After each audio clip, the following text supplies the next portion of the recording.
Friends, எல்லாம் எப்படி இருக்கீங்க? நல்லா இருக்கீங்களா? நாங்கள் இங்கே எங்கே வந்திருக்கோன்னா தரங்கம்பாடி பீச்சுக்கு வந்திருக்கோம். ஆமாம், வீட்டில் போய் டப்பிங் கொடுக்குறாங்க. நாங்களாம் லைவாக எடுக்கிறது தான், டப்பிங்லாம் எனக்கு தெரியாது. தரங்கம்பாடி பீச்சுக்கு அந்த கோட்டை உள்ளக்க வந்திருக்கோம். ஆமாம், நமக்குலாம் 10 ரூபா தான், 5 ரூபா தான். ஃபாரினர்ஸ் தான் 50 ரூபா. ஆமாம்,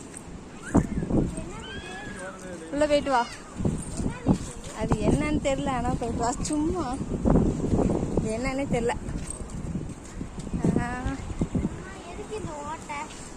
இங்கேருந்து எதுக்கு இந்த ஓட்டம் தான் எனக்கே தெரியல. எனக்கு உள்ள பூந்து வெளியே வர்றதுக்கு. என்ன அது, போர்க்கருவிகளா?